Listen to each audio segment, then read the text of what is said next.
Good evening, West Orange. Welcome to the February 21st Town Council meeting. It's the fourth council meeting of the year. We've got a lot of people here, so we really want to get started. Madam Clerk. This is to inform the general public that this meeting is being held in compliance with Section 5 of the Open Public Meetings Act, Chapter 231, Public Law 1975.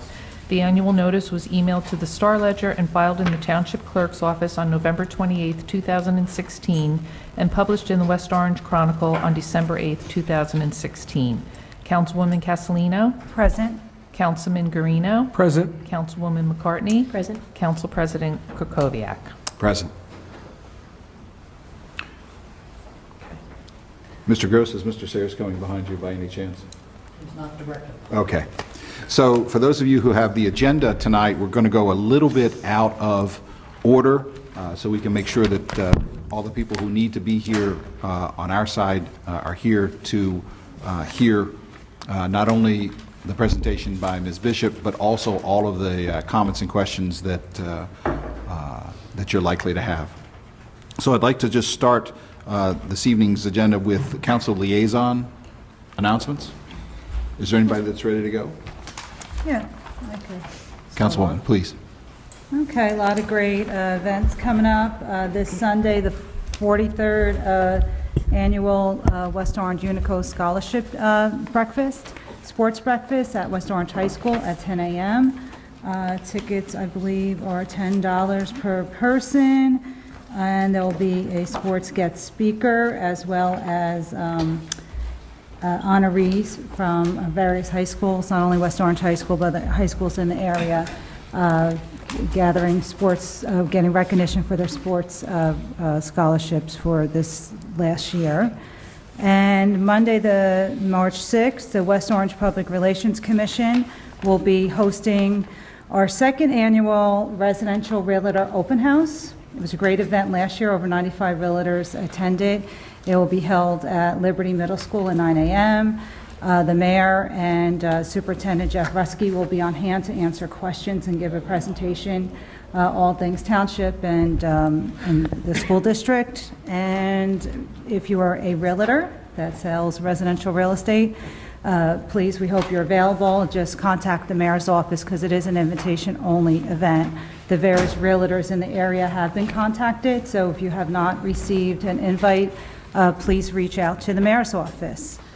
And tomorrow night, right here in council chambers, the Human Relations Commission will be hosting their town hall meeting. We all belong, new conversations on diversity and tolerance, and that will be held here in council chambers at 6:30 p.m. And those are all the events that I have right now. And and the Rec Achievement Award is, the words are Saturday, March 4th at 1 o'clock. The Recreation Department every year honors various individuals in many of our groups. So for this year, Mountaintop League honoree is Bob Franco. For the West Orange PAL is Vincent Stanziel. From the Mayor's Program, Angela Delapia. And the Recreation Department is honoring Mark Cacicarni, who was a basketball coach at the high school and did many various clinics for the rec department for many years. And that is $20 donation pay at the door at the Katz Civic Center. Very busy next couple weeks. Yes. Thank you, Councilwoman. Councilman? Thank you. Thank you, Council President. Thank you for everybody being here tonight. We'd like to hear what you need to say to us tonight. On Council Liaison, the West Orange Downtown Alliance. The next West Orange Downtown Alliance will be held here on March 15th, 7 p.m. in the conference room on the first floor here at Township Hall, room 109. Please come. Express your interest in what's going on in downtown with new restaurants, new vendors, new merchants. So we'd like to see you participate and give us your feelings of how you like to see the West Orange corridor develop. Also, just keep on your calendars, June 3rd is the annual West Orange Street Fair. We're going to have a great time. It's also in conjunction, with the Thomas Edison Day, which we held in conjunction with the National Park Service here. We're looking forward to a great turnout. Also, the Classic Car Show, which is a $25 entrance fee, which that money goes to the scholarship fund. So there'll be some great cars here this year, and we look forward to more people coming. There's going to be increased food truck activity, and there is sponsorships available if you contact the West Orange Downtown Alliance, Megan Brill, our executive director, to sponsor, and your company logo or your name will be posted on 3 websites: the Chamber of Commerce website, the Downtown West Orange website, and the car show website. So we're looking forward to people come out for that. Also, another good event that everybody loves is the West Orange Annual Rotary Taste of the Town, to be held on Monday, February 27th, 6 p.m. at the Wilshire Grand Hotel. Tickets are, if you get them down to mayor's office or that, are $50, and they're $60, I believe, the day of the event. It's always a good place. It's a lot of good food, tastings of, drinks, alcohol. It's a really, really nice event. Get to meet your neighbors and other people involved in town, chamber members, Rotary members, Downtown Alliance members, and the merchants who really participate in our community. So other than that, that's about it for my presentation, Council President. Thank you. Oh, I'm sorry. One more thing. I apologize. The next scheduled meeting of the West Orange Pedestrian Safety Advisory Committee will be on March 9th at 7:30 p.m. and it'll be held at the Educational Center at Turtleback Zoo. Please make your efforts to come. Let us hear your opinions on what we're doing to make the roadways in West Orange and our sidewalks and pedestrian ways more safer for our residents, seniors, our youth, and our drivers. So please come, and we hope to see you there. Thank you, Council President. Thank you, Councilman. Councilwoman? Thank you. The West Orange Arts Council had their monthly meeting last Thursday. A lot of things going on at the Arts Center right on Valley Road, 551 Valley Road. The Jewish Services for the Developmentally Disabled at 270 Pleasant Valley Way, the Way Center, WAE, for Wellness, Art, and Education, they have an exhibit on display right now, it's going to start this week, February 23rd. There will be a reception on February 23rd at 10:30. And also the high school on March 31st will have their AP course students exhibiting at the gallery and gift shop at 551 Valley Road, right next to Luna Stage and Pink Cupcakes. We look forward to that on March 31st. We're finishing up. We have a few weeks left on the West Orange Film Society. Just this past Sunday, the Black Mariah Film Festival showed a lot of outstanding films from all over the world, from the New Jersey City University. Black Mariah Film Festival comes out of New Jersey City University. This Sunday, February 26th, will be Gilda by Charles Vidor. High Noon on March 5th.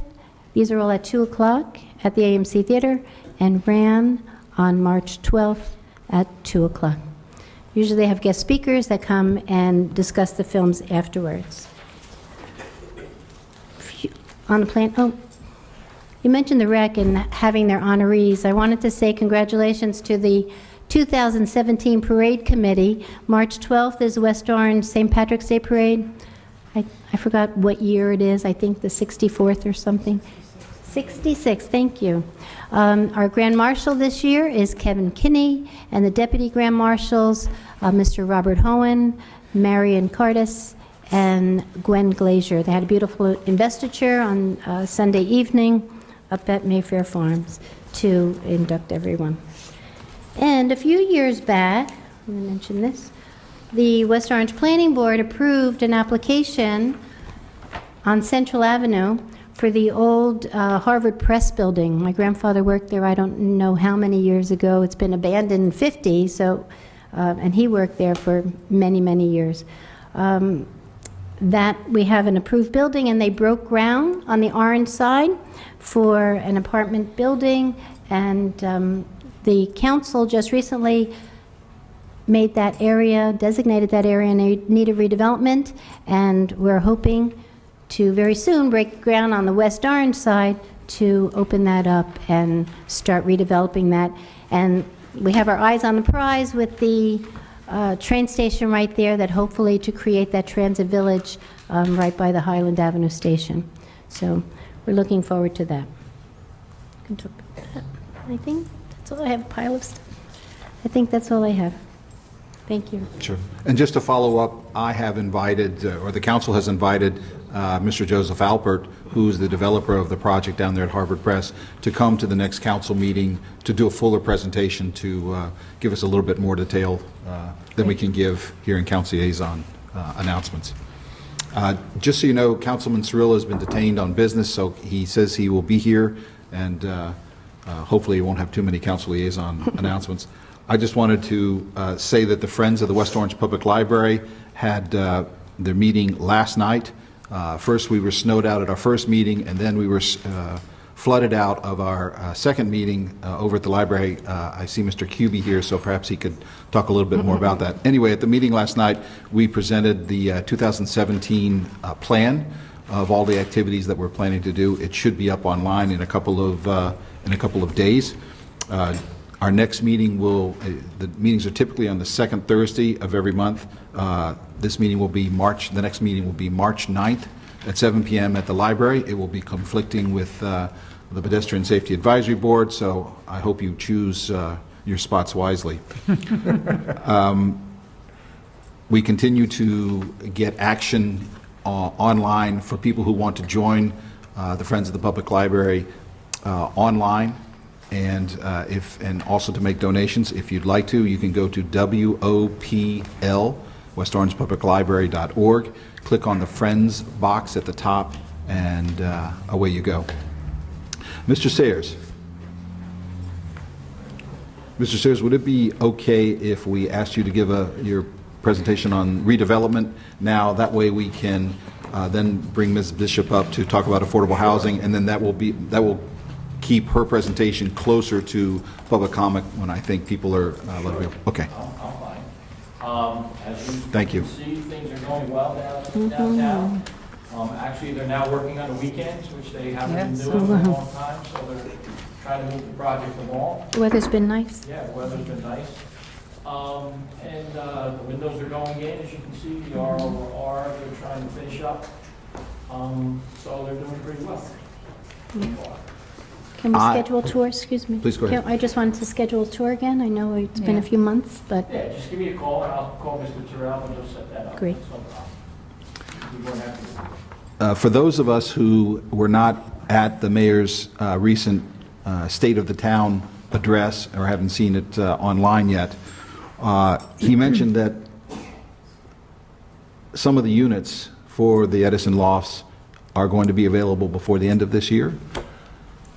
Yes, actually what happened was, when we had spoken with them, the R over R, which is 38 units, they're hoping, and I'm not going to guarantee it, because anything can happen between now and then with electricity and things that happen with regard to them getting hookups, but they did say that the R over R may be ready by August. Okay. And that's 38 units. By August?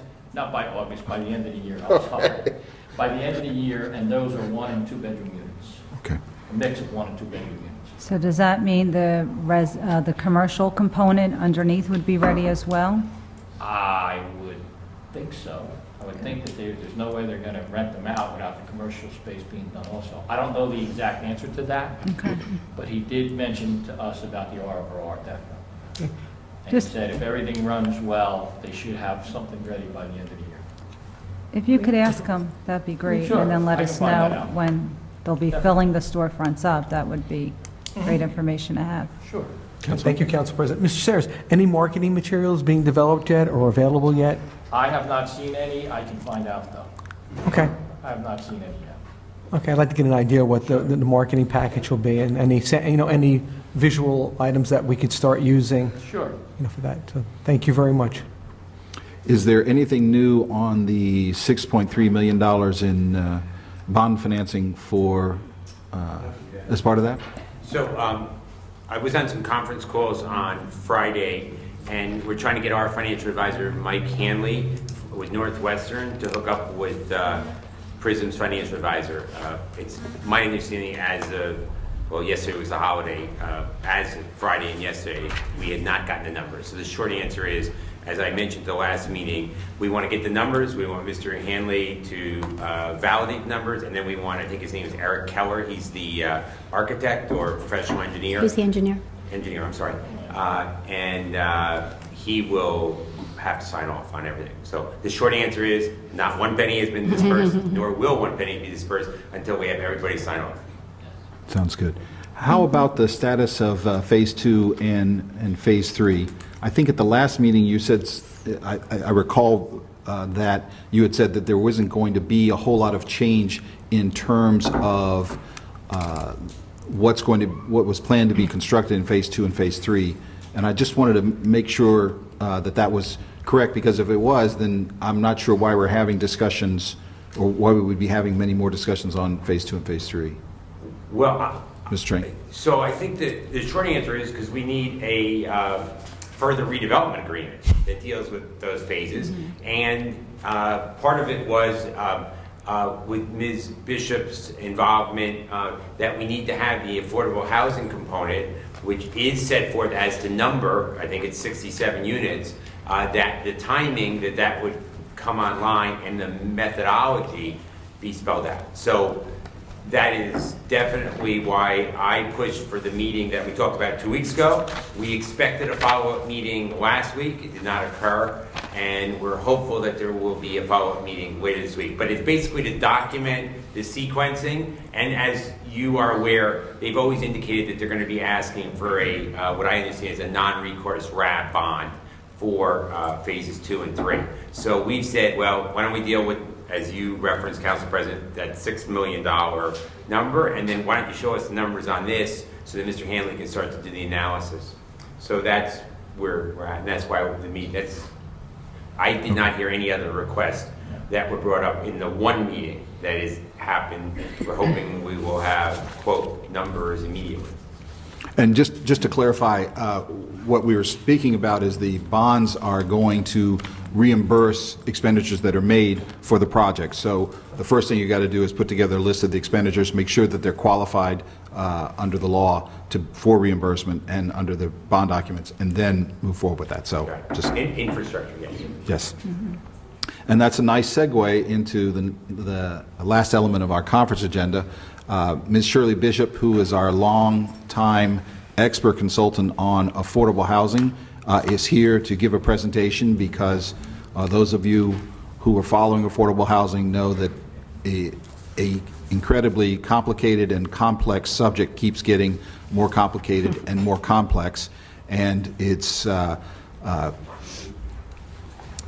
has come to West Orange once again, and we've asked Ms. Bishop just to come to speak a little bit about sort of the process and the structure of where things stand now, and a little bit about how West Orange is being impacted by this. Those of you may know that we had an executive session, which is not public, but to discuss this at our last council meeting. We're going to have another one tonight because issues are bearing down on us, and we need to move relatively quickly to try to figure out the best solution for the township to meet our affordable housing obligations. So, Ms. Bishop, if we could just get you to come to the podium.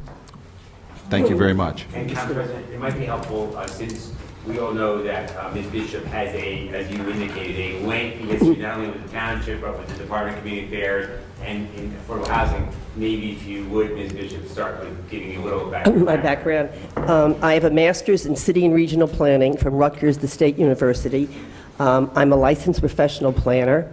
I was the former executive director of the Council on Affordable Housing, known as COA, throughout the state for 8 years. A past president of the New Jersey State Board of Professional Planners. I have municipal clients, a few developer clients. I also serve as a court master regarding the litigation that's occurring at this particular time. Actually, I've been with West Orange since 2004, when I reopened my consulting firm, and I put together, prepared West Orange's 2004 housing plan and the 2008 housing plan. But before I get into that, I just thought I would give you what I call Mount Laurel 101, just to explain how we got to where we were. In 1975, the New Jersey Supreme Court issued what's known as the Mount Laurel decision that said every municipality in the state of New Jersey has a constitutional obligation to provide for its fair share of affordable housing. And if a municipality was in a growth area, then you had a responsibility of providing for the regional affordable housing obligation.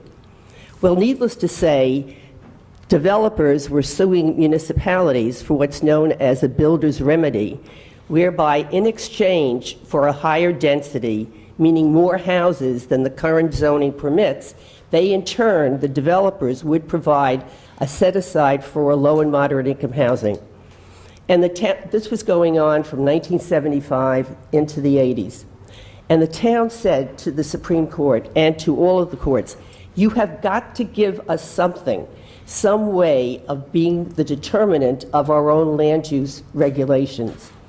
And the legislature in 1985 passed what's known as, or created, the Council on Affordable Housing, that was directed to divide the state into housing regions, 6, and come up with a formula, methodology, and regulations so that municipalities could prepare their own plans. They would have a number, prepare their own plans, and then go before the state agency, COA, and have the plan certified as providing a realistic opportunity for affordable housing.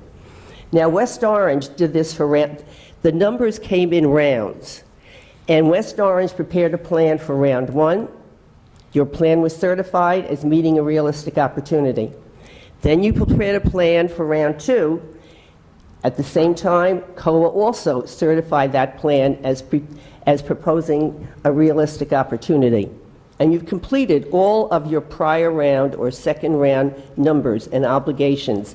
All the units are built and they are occupied. Now we come to the third round. And COA came out with regulations for the third round in 2004. West Orange prepared a plan. The Supreme Court declared the regulations invalid.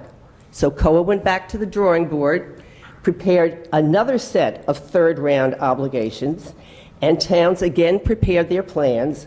West Orange prepared a 2008 housing plan, and it was certified by the Council on Affordable Housing as addressing its affordable housing obligation. Again, the New Jersey Supreme Court invalidated all of those regulations. So the Supreme Court, bad track record. I wasn't there. The Supreme Court gave COA a deadline for coming in with a third set of regulations. And COA proposed a brand new set of regulations. And then, when the council met to adopt these third round obligations, it was a tie vote. So they were never adopted. And as a result, there is a group, a housing advocacy group called Fair Share Housing Center, that went to the Supreme Court and said to the Supreme Court, we want to forget about going through the COA process anymore because it's dead, quite frankly. What we want you to do is to direct the affordable housing obligations to be determined by the superior courts.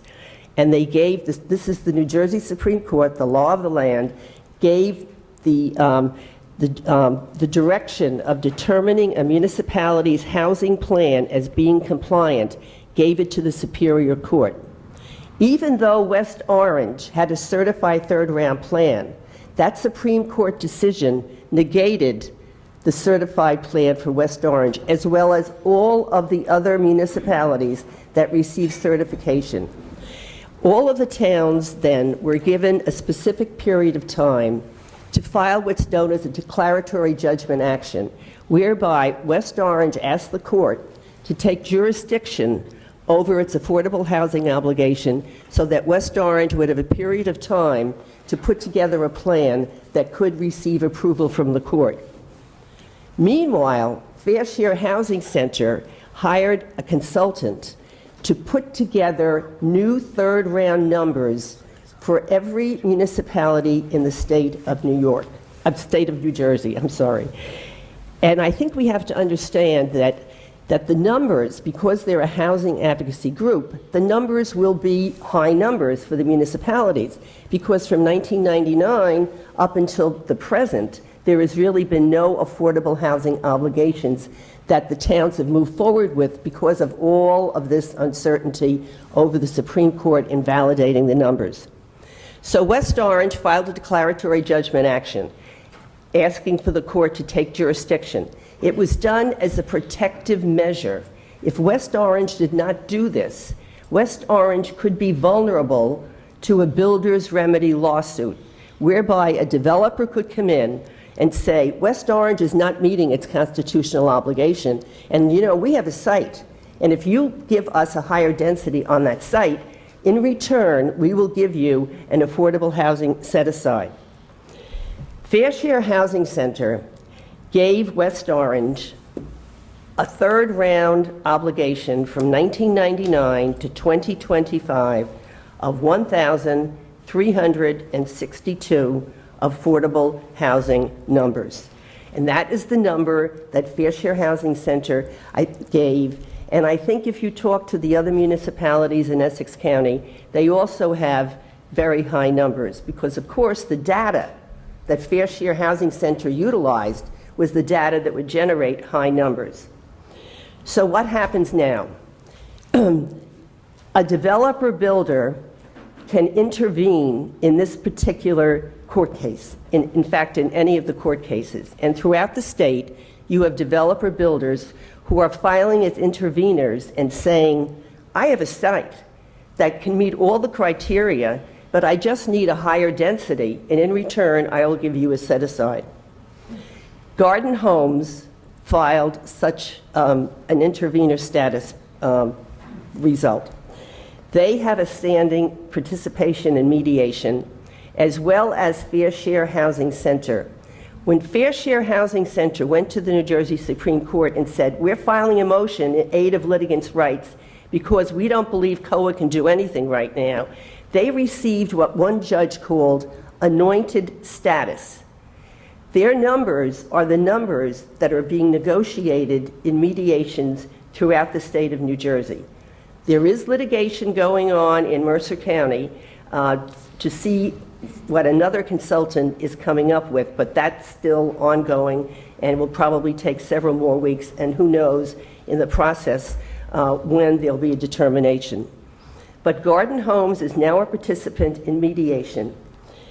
The 1,362 affordable housing obligation that Fair Share gave to West Orange, in all of the municipalities, they are giving a 30% reduction of that number. But West Orange has insufficient vacant and developable land to build all of the units that Fair Share Housing Center would like. And as a result, there is a process in the regulations whereby a town can do what's known as a vacant land inventory, where you list all of the vacant and developable sites in West Orange, and then you give a density to those sites and a 20% set aside for affordable housing, and you come up with, now I have to get really technical, what's known as the realistic development potential, the RDP, which in fact means that's the basic number that West Orange can provide based on the available vacant and developable land. And West Orange has undertaken such a vacant land inventory. It has still not been finalized, and it's still under discussion. But the main number that Fair Share, with a 30% reduction, gave to West Orange, and whatever its realistic development potential is, that balance in between is what's known as unmet need, because you always have that number that will finally be settled or agreed upon, but you will have two parts to your third round obligation. You will have the RDP and unmet need. And right now, Garden Homes is in mediation with Fair Share Housing Center and with West Orange on their particular site. And my understanding is that Garden Homes has already approached the West Essex Highlands Condominium Association and has said that they are looking for 782 luxury rental apartments with the set aside for affordable housing. I must tell you that your mayor and council are very concerned with the issues that you are raising in the form of a report to the council. They take this seriously. They believed, I mean, you are right next door to this development, and you definitely are concerned. But because the mediation process is confidential, because it's litigation, it can't be discussed in a public forum, and it's only in executive session. And your mayor and council is really trying to give you as much information as possible, but they can't violate the confidentiality of the mediation process. So all I can tell you right now is that negotiations are going on. They are in private. Your council is incredibly sympathetic to the concerns that you are echoing to them. There are specific deadlines, however, that Fair Share Housing Center is pushing the towns. There is a court master that was assigned by the Superior Court of Essex County that is also pushing to move this along. Fair Share Housing Center is even giving towns deadlines, like our 1,700 something number is only good for 30 days. However, if the number was 3,000, West Orange cannot accommodate that number. So it's being pushed forward. The towns they're very serious about moving forward. They're also very serious about having a negotiation that everyone can live with, that's really in the best interest of West Orange. But no one knows right now how this will end up, other than Garden Homes, as an intervener, is there in mediation with the site that is developable. And I will stop right there. Mr. Trink, anything to add? Only if, Ms. Bishop, you can explain the process of, so we come to a number and then how it lays out in the approval process, the court approval process, the planning board, and the township council. Let me say on a positive note, positive note, very positive, that West Orange and Garden Homes come to an agreement on the number of houses on the site. And because they are an intervener, and because West Orange has insufficient vacant land to address that number, they will be in that plan in some way, shape, or form. After a settlement is reached, a settlement agreement, there is what's known as a fairness hearing, and that's before the Superior Court judge in Essex County. Let me go back. After an agreement is structured with Garden Homes, that agreement is actually part of a settlement agreement with Fair Share Housing Center. The agreement is with Fair Share Housing Center, but the intervener will be part of the settlement agreement. There will be a draft housing element and fair share plan prepared. At the fairness hearing, the planner for West Orange has to testify as to all of the components of the settlement agreement, which will include your fair share plan, meaning how West Orange is going to address its third round obligation. The good news is that you do have some credits from your second round plan that can go towards the third round, but nowhere near the 1,752. So there will be a fairness hearing, and the judge will make a determination as to whether or not the plan is constitutionally compliant and meets the requirements of two particular court cases. After the fairness hearing, the judge generally gives a town of 120 days to prepare a draft housing element, to prepare a housing element and fair share plan, to prepare an affordable housing ordinance, to prepare a spending plan, to prepare an affirmative marketing plan, to prepare a resolution of intent to bond, and also to prepare any ordinance that would be the result of a settlement with Garden Homes. All of that will occur usually within 120 days from the fairness hearing. Then the court will schedule what's known as the final judgment of compliance and repose. And at that time, the housing element and fair share plan has to be adopted by the planning board. The governing body must endorse the housing element and fair share plan. All of this is done prior to the governing body by resolution authorizing the mayor to execute that settlement agreement that contains all of the information on the fair share plan. So we are now at the final compliance hearing of judgment and repose, and the entire plan is presented again. There is a court master who also gives a report. Fair Share Housing Center is there. Garden Homes could be there. I'm saying if this comes out favorably for everyone concerned. And then the final judgment of compliance and repose gives West Orange protection, immunity from a builder's remedy lawsuit until 2025. And that's what the towns are looking for right now, is the protection from a builder's remedy lawsuit. That's it. And I would just add that that's in the best of all possible worlds. Correct. Because there is a possibility that we do not reach an agreement with Garden Homes, and it goes to trial, and maybe you could just talk a little bit about that. Okay. Alternative, please. If West Orange does not come to an agreement with Garden Homes, then there's no settlement with Fair Share Housing Center. Fair Share Housing Center then will say to the court, we have no settlement, which means West Orange did not accept Fair Share's number. So there is a trial on the methodology and the number where West Orange would have to retain experts to come in with data that's inserted into the methodology that would possibly lower the number. There is absolutely no guarantee how far down that number would be reduced so that West Orange could meet it.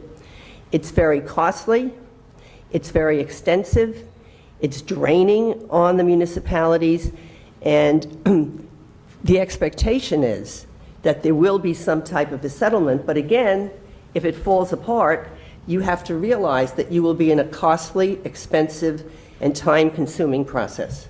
And to add to that, you referenced before, this is to determine the housing component from 99 through 2025. Right, and what's important is the Supreme Court recently ruled that gap period from 99 to now, when CO has been in disarray, must be met by the municipalities. Right. You don't just ignore it. And there's going to be another trial after this third round one in Mercer County for the gap period.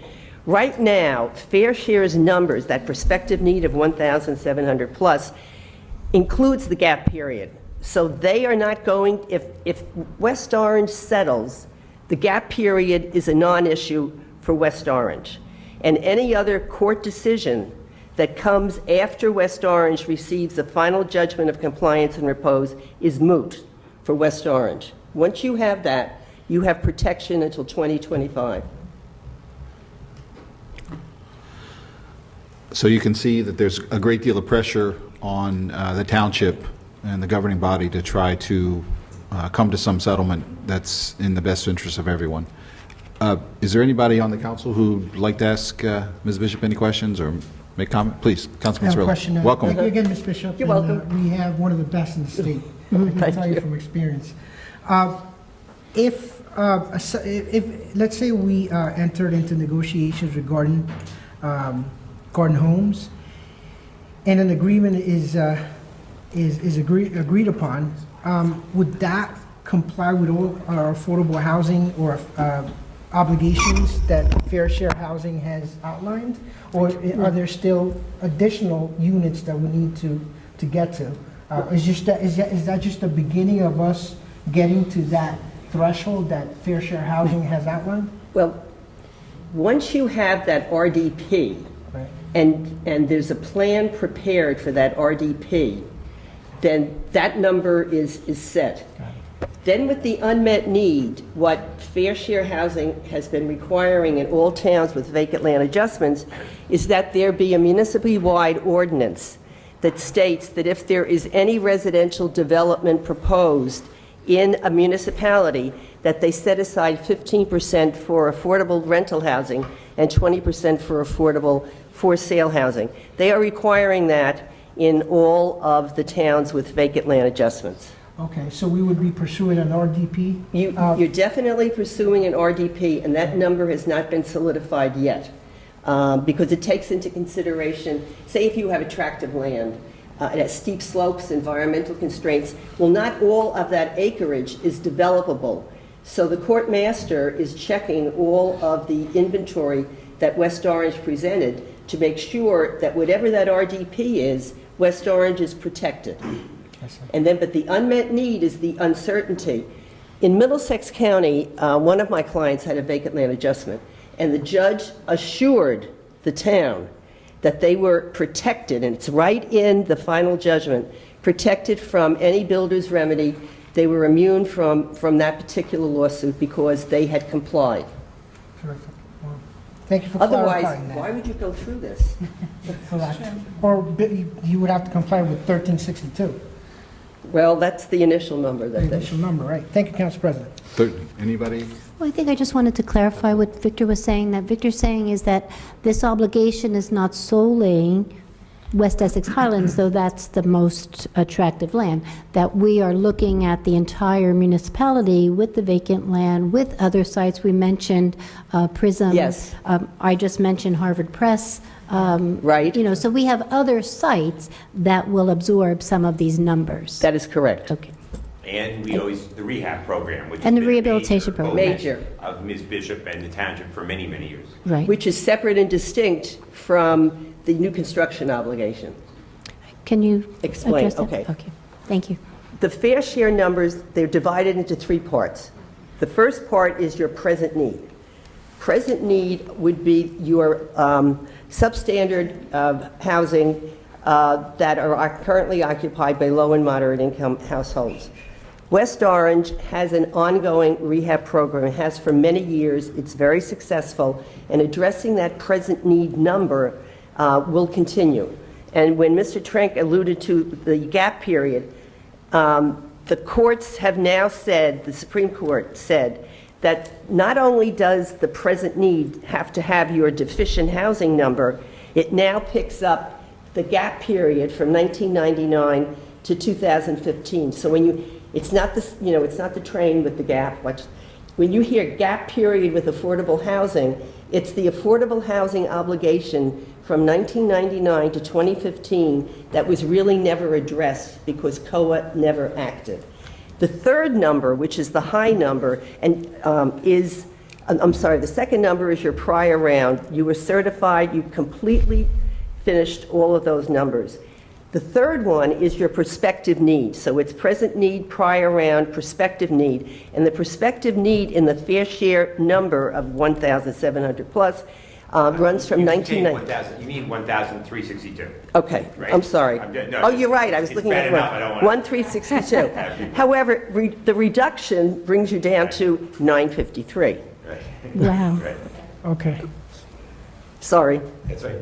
It's, you did- I do have one more question, ma'am. Shirley, you seem to be so intimately, I don't know that you're looking at notes over there, but I do remember years ago, you know, we've had presentations since 2004. Can you talk about the incomes? We're talking about affordable housing, and I don't know if you have that with you, but I know I have heard it's out in them. my car. Oh, okay. But you know what just can you give us like roundabout? What I will do, I will send you the income limits for your Region 2 for Essex County, so you can see what the income limits are. But even more importantly, I can also send you illustrative rents and illustrative sales of affordable units for Region 2, so that you will have an idea of the households that can be helped. I think you'll be surprised Right. when you see the numbers, but don't be surprised when you see the date on top, 2014, because COA never updated any of the income limits or the illustrative rents from 2014 to the present. So they'll probably have, they'll go up, but very minimally. They've only gone up like 1 or 2%.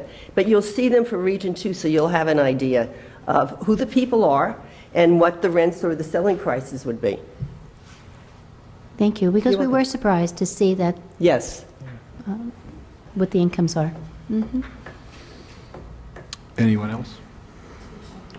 No. I would just like to make 2 points because this whole situation has implications for everyone in West Orange. Not only will you be funding the costs of us trying to deal with this, but depending on the numbers that eventually occur and are determined, we could see a surge in demand for our school system. And as you know, our schools are really packed to the gills right now, and this is a real this is a real concern for whatever happens. And the second point I wanted to make, for those of you who are not currently residents of the West Essex Highlands, the reason this builder has intervened is because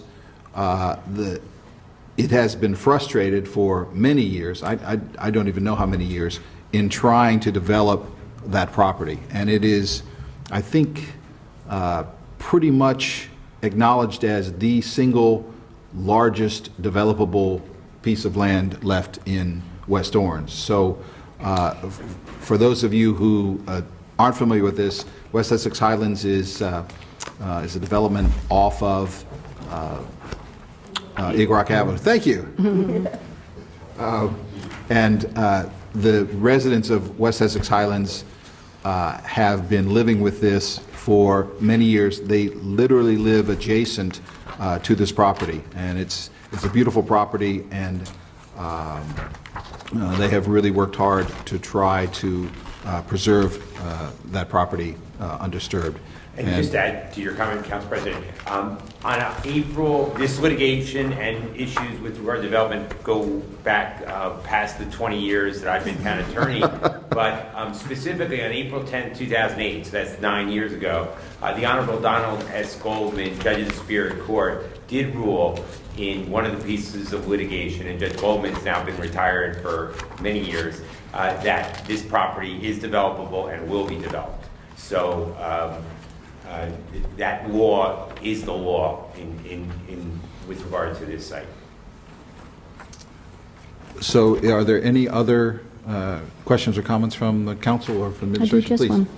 I can't Councilwoman. find the numbers in here, but this was the plan that was submitted back in 2010.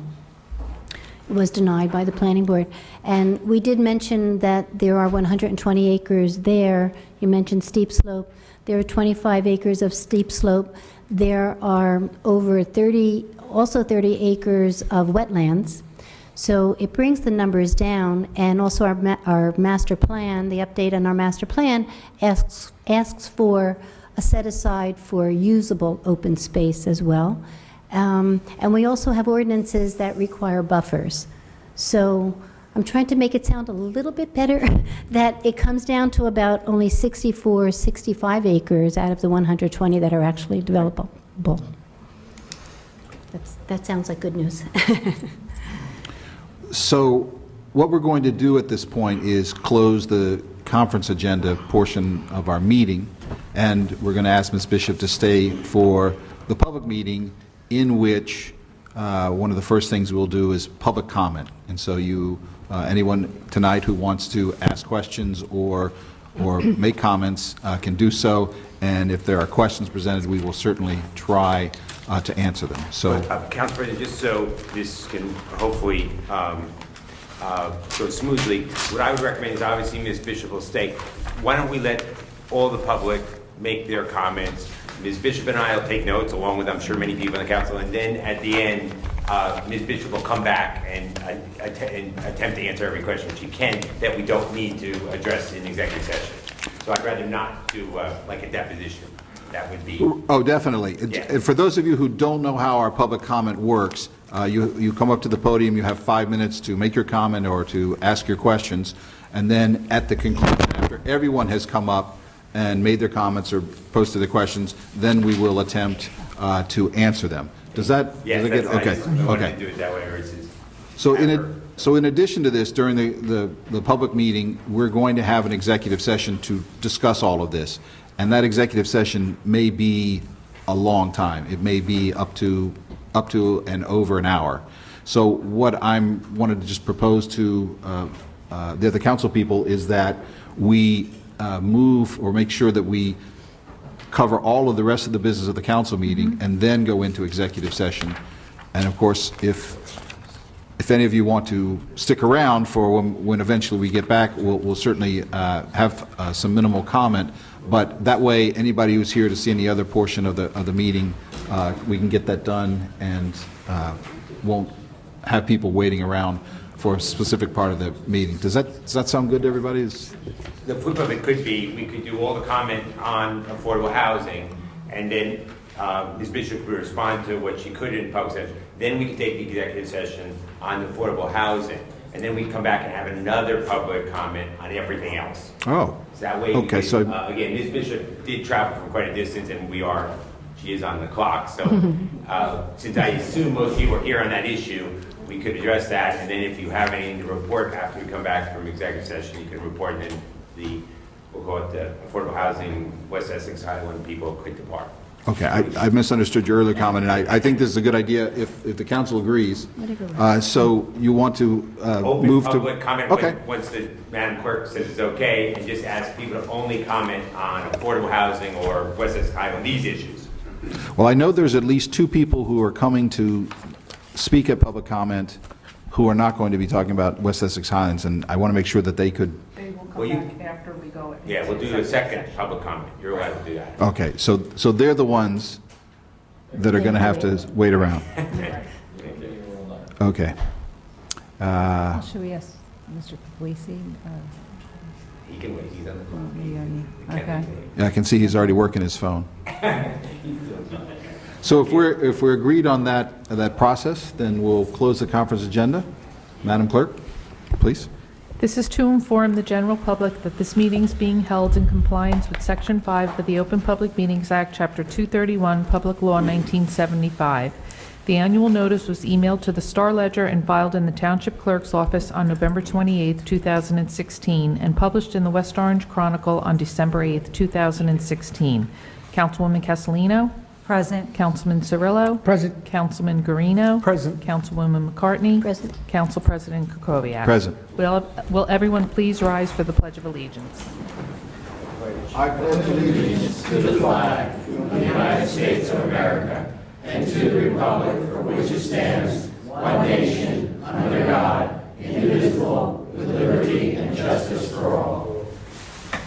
The council is now in their public session. So as we discussed, we want to open the first part of our public comment period, and we want to just restrict the comments to those people who want to talk about affordable housing and all of the related issues. We're going to take your comments and take your questions, and what questions we can answer now before we go into executive session, we will. We'll go into executive session and come back out, and if there are any additional answers that we can provide, we will do so at that time. We'll open up a second segment of the public comment for non-affordable housing issues. Does that sound fair? Excellent. Certainly. So for public comment, what I'd like to do is try to speed this up is for anyone who wants to speak, please raise your hand. Like I said, you come to the podium, you'll give your name and your address, and then you'll have 5 minutes to comment, questions, whatever you'd like to do. And then we will take those in abeyance and let everyone speak, and then we will respond. So there won't, for those of you who aren't familiar with our process, there isn't a dialogue. It just, things get out of hand quickly that way. So just ask for you to raise your hands. I'll call on you if you can. What we try to do is get a few people down in front to reduce the amount of time in between speakers. So if I ask you to come down, maybe if you can come down to the first row or two, it'll just save some time in between speakers. So please, Mr. Bunis, I know you were there. Please come on up. Is there anyone else? I can see a hand over here, hand over here. Last row. Let them know they all get a chance to speak. Yes, everybody will have a chance. Everybody will have a chance. If I point to you, could you just come down to the first or second row so it'll speak? Names and we'll write it down. Yes. They're going to So- say their name and address when they come up. So I pointed to Mr. Meyerowitz. If you could just come down to the first or second row, that'll speed things up. And Okay. yes, please, go on down to the first or second row if you could, please. Please, thank you. Thank you. Good evening, members of the council and members of the public. We only have any questions. My name's Abraham Bunis. I live at 32 Bayowski Road, West Orange, New Jersey. I'm a resident of the Highlands. However, my selection this evening deals with the land. By the by, I have a graduate degree in dispute resolution. And we have always, as mediators, we've always waved in front of the people who are battling. You know, we say if you go to litigation, there'll be a winner and a loser. But if you stay with mediation, there'll be a winner and a winner. As residents of this town and as vulnerable residents of the Highlands, and I'll explain vulnerable in a few minutes, as residents of this town, it's with a sense of irony that this council meets under the seal of the West Orange Township. If we look at the seal, we will see 3 plows. Plows, P-L-O-W-S. And that means that the founders of this community had a sense of feeling about the land. The land gave them their food, it gave them their work. Today, our sense of the land is not like that, but we look at the land as something sacred.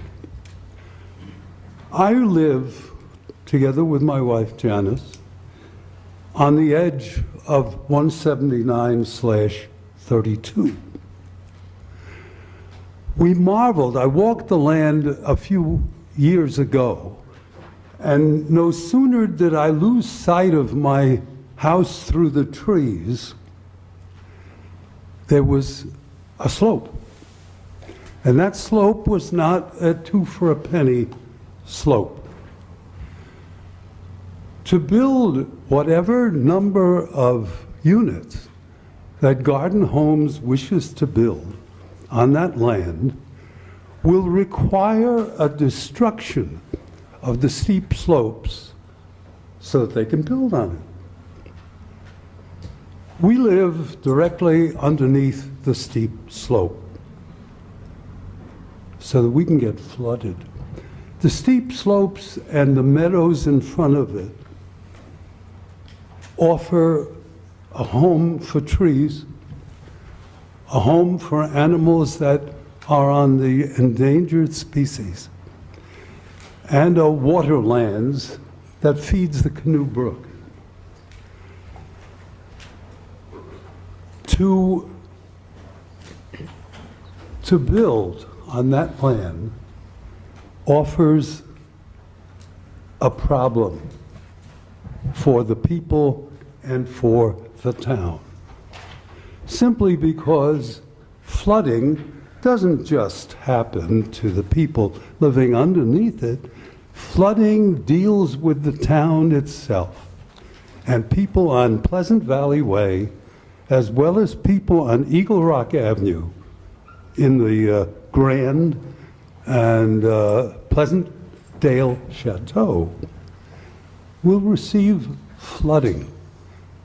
Now, that's not me talking. That's the feeling of many people who have testified in front of this council and told us about what the land is.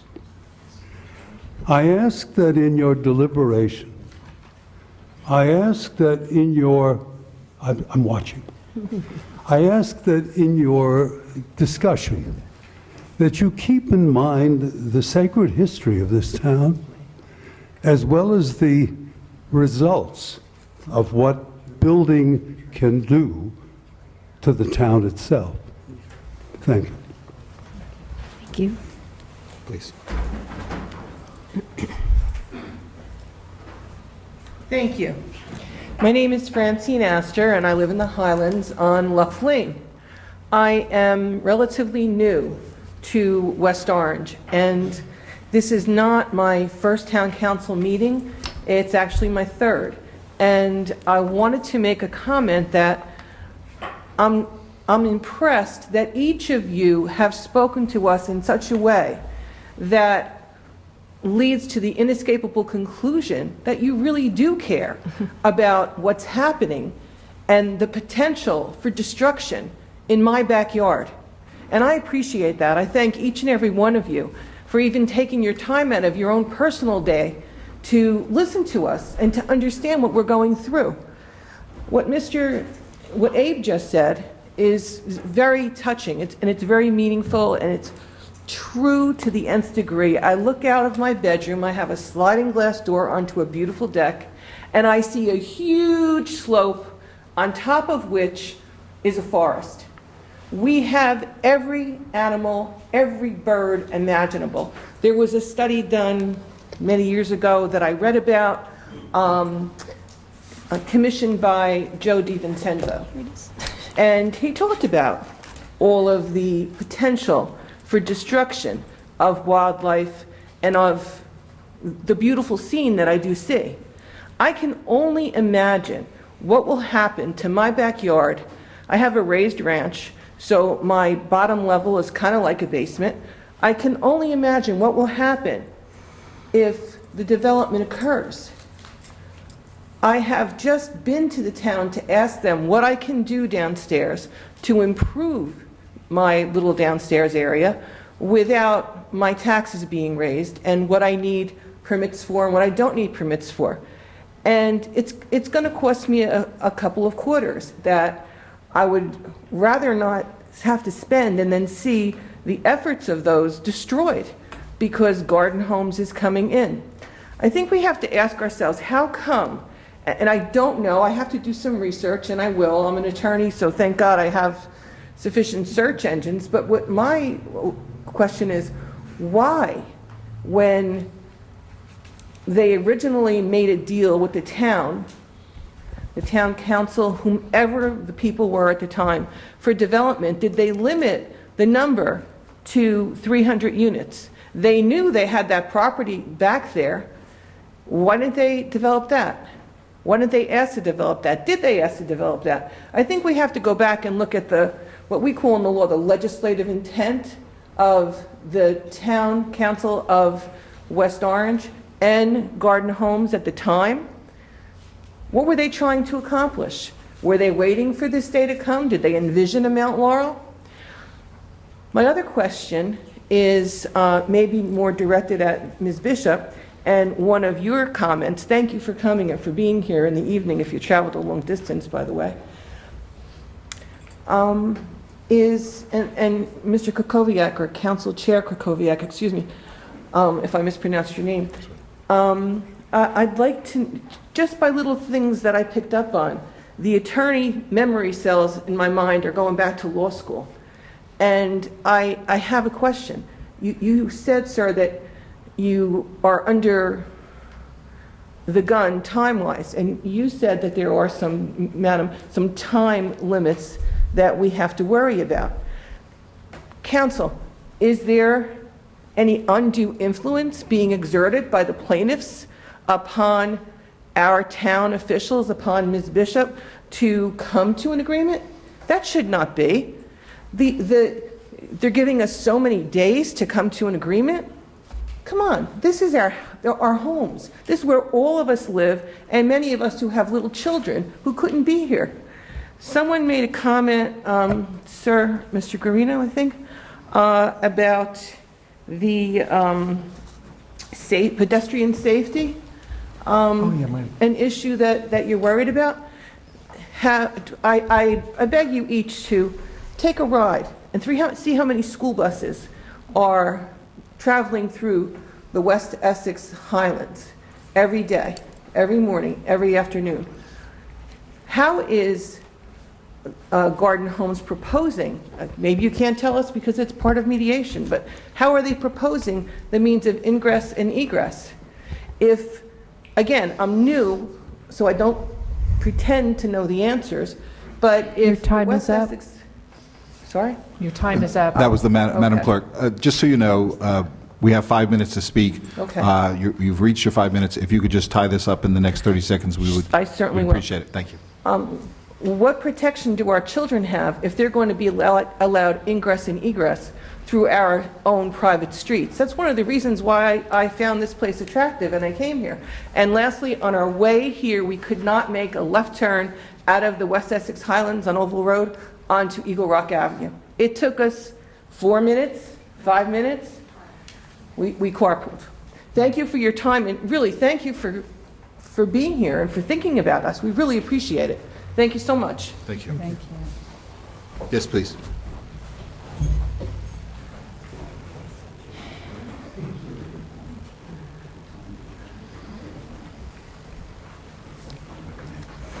Hello, good evening. My name is Lisa Paley, P-A-L-E-Y.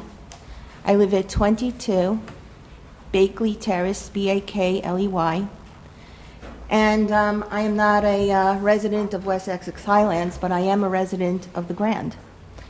And I know you haven't heard very much from people from the Grand, but I could tell you that I'm very involved with the West Essex We Care Committee and a representative of the Grand. And I've been talking to many of my neighbors who are aware of this development, and we're all very upset about it. I live right up on the hill, so the vista that I have is to look out at the 120 acres right up on that hill, and it's beautiful. And I am just worried about the quality of my life, looking out at the destruction of all those trees right under my nose, and seeing years of construction happening.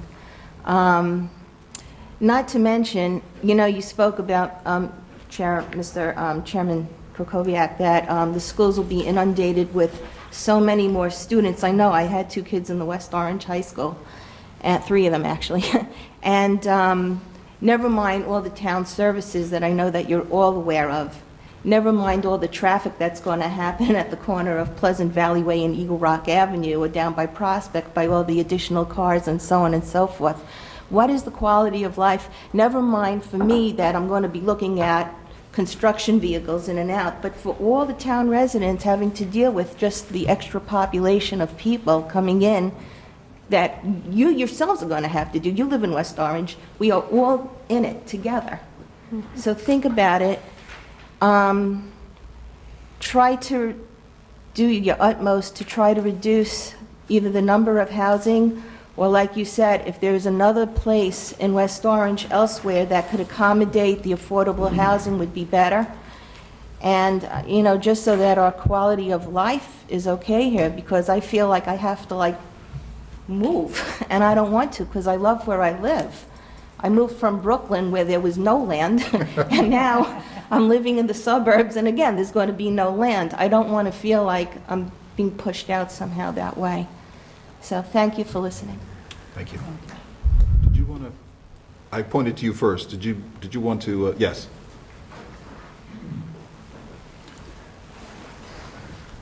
Then Mr. Meyerowitz will be next. Is there anyone else who'd like to speak? I see a hand. Okay, please, the fellow in the gray will be after Mr. Meyerowitz. And I know you, do you want to talk about West Essex Highlands? Okay, you can be next. And then there's, I can't see, yes. Got your hand up, dark shirt. Next time, yes, thank you. Thank you. I apologize, please, go ahead. Thank you. My name is Andrew Gibbons. I live at 51 Nestro Road in West Orange. First, I'd just like to thank Ms. Bishop for the in-depth overview. That was very helpful. There was a lot of things you couldn't answer, but that was very helpful. I'd like to just paint a picture. Our daughter was born about 5 years ago, and we have this beautiful forest behind us. And it's just absolutely lovely. And when we look up, we look at these beautiful trees, we look at the foxes, the deer, the possums, all these different animals, even coyote on occasion. And we love it. I built a giant, and I mean giant, swing set so that my little girls could swing back and forth and look at this beautiful view. I mean, and when you look at this view, my mother-in-law, my wife, myself, every morning when the sun comes up, we look up at these trees. And when we look up, we are on basically a hill. You look up, there's a big piece of property. And if you think about this parcel that I believe we are or may not be talking about, it's kind of a backwards L. So if you look at the L, we're kind of in the middle of the bottom of the L. We look up, And way, way up there, we see that, I believe it's Highlands or it's property up there that's been built on, but you can only really see the occasional light at night. Absolutely breathtaking. We love it, and I can't imagine looking out our window or going on that swing set with my girls and, well, not having it be there. A couple things I would like to ask. One, I'm new to this process. I don't know what is actually land that can be built upon. I don't know of that parcels of land what is actually able to be built on, or anywhere in West Orange for that matter. I would love to find out what can be built on around West Orange, especially above my house. When I bought my house, I was unable to obtain that information. Love to know that. In addition, you know, we don't have all the information. I understand that this is closed doors, so you can't tell us a lot of what's going on. But, you know, it does impact us. It impacts our property values. It impacts the quality of life for us. So if any information can be made more available, obviously we would like to know that in a timely manner. So that's all I have to say. Thank you very much for your time. Thank you. Please, Ms. Meyerowitz.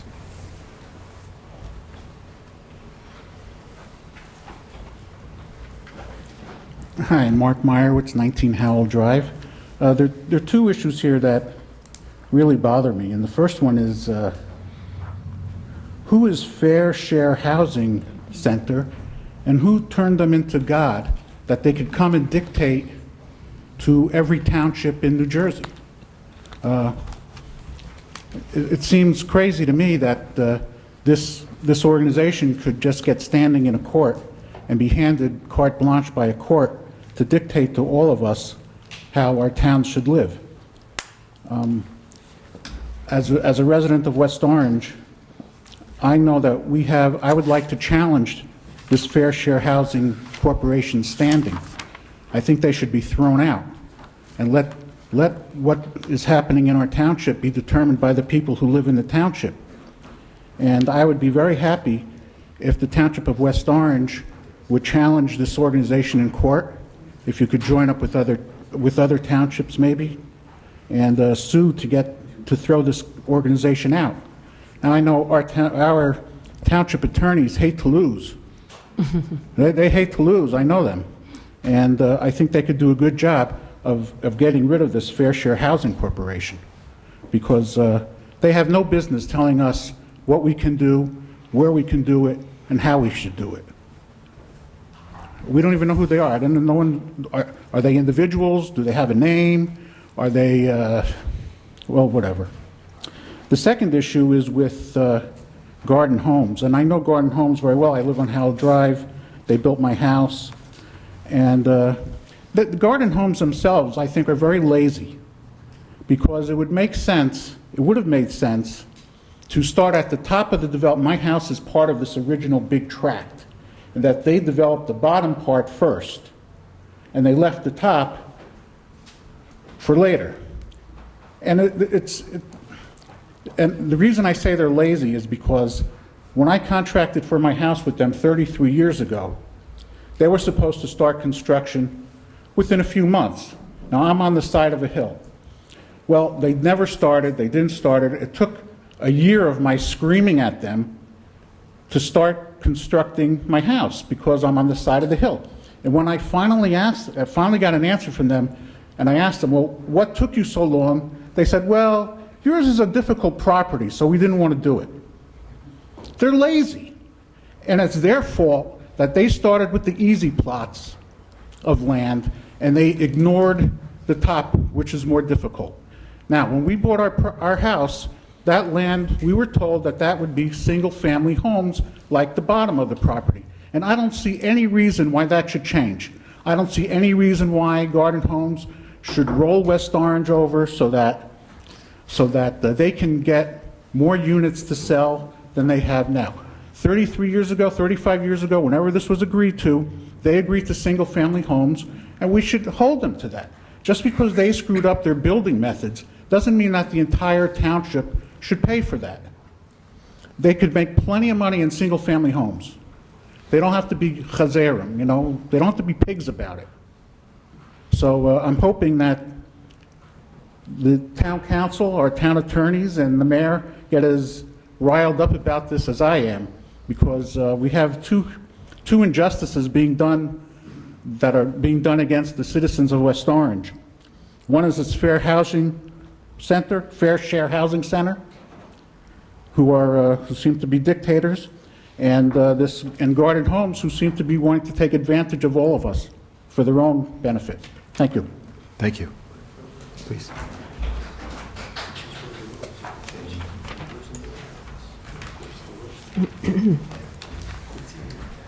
Hi, my name is Jacob Poliak.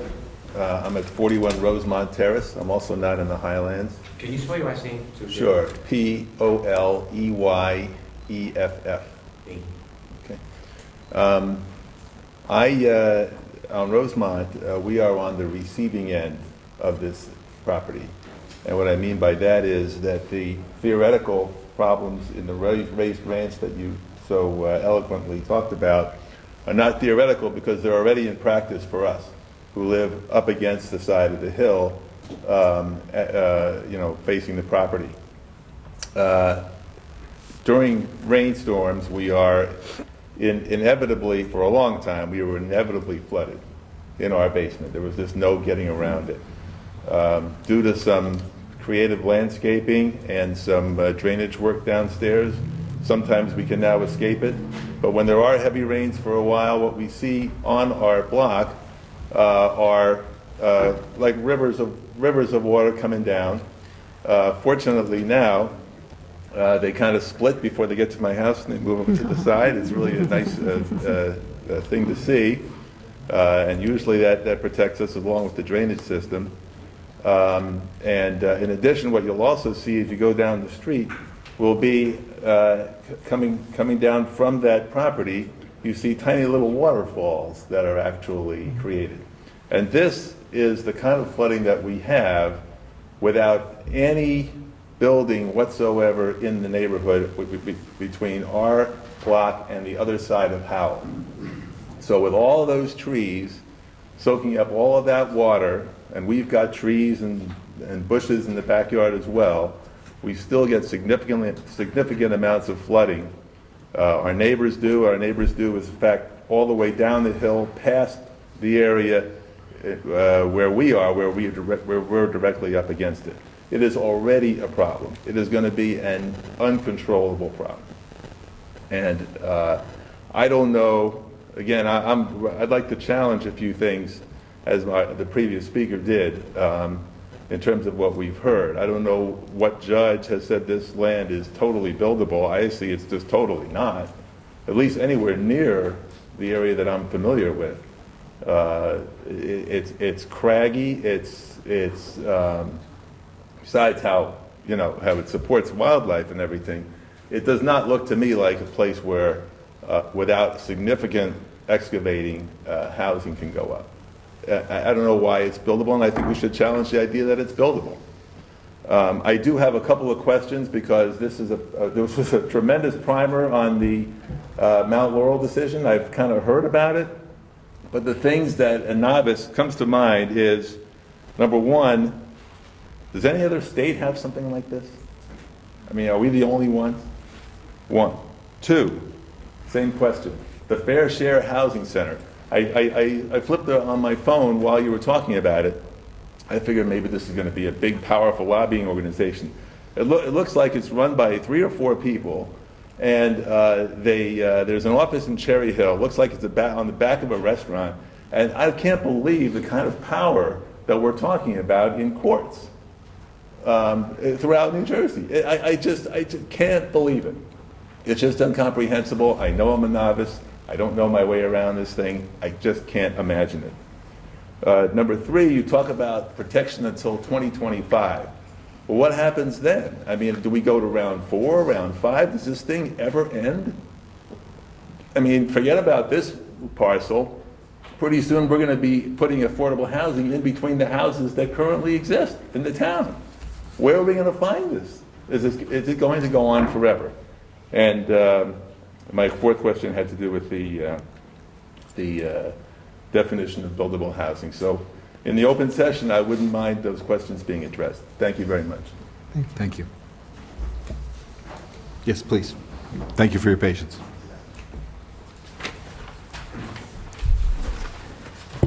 Hi, Andrew Blaze, Orange Heights Avenue, also Hazel Avenue. We just moved. Blaze, B as in boy, L-A-I-S. You bet. I bring a slightly different perspective to the affordable housing issue, both physically and politically. I'm from down the valley. We're down from you folks, and I completely empathize on the flooding issue. I've had to buy pumps, and it's not pretty. However, I want to talk a little bit about the diversity of West Orange, although we may not see it represented here so much in this group. One of the things that I love so much about this neighborhood, this collection of neighborhoods that is West Orange, is how incredibly vibrant and diverse it is. This contributes a lot to intangibles in a community. It makes it attractive for people to move here, particularly from the city. And it is an essential quality of the social contract. And it's an essential quality of fairness. As such, I am opening a bookshop in the Valley Arts District of West Orange and Orange to help to foster this diversity that I'm talking about. In the Valley Arts District, I don't know if you've been down there, it is the most amazing place. It is a land of opportunity. There is everything you could possibly want except a bookshop. They've got an equity stage company, Luna Stage. They've got a cupcake joint next to the stage company where you can buy cupcakes during the show, during the intermissions.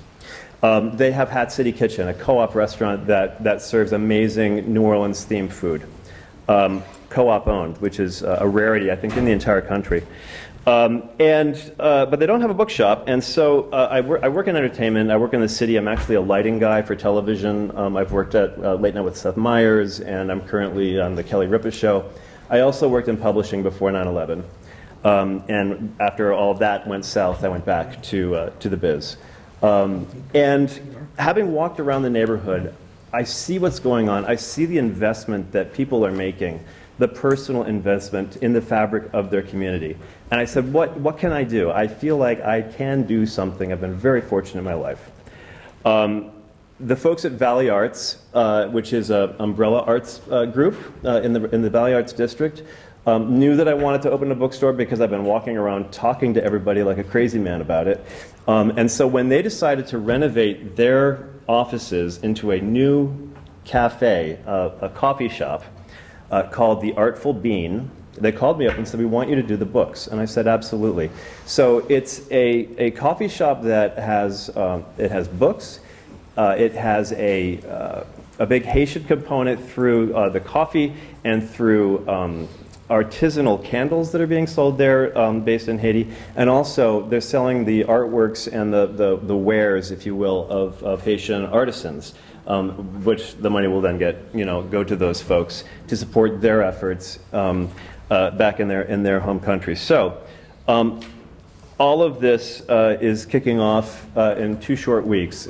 I am Valley Bookworks within the Artful Bean Cafe, done by Valley Arts. It's launching on March 4th.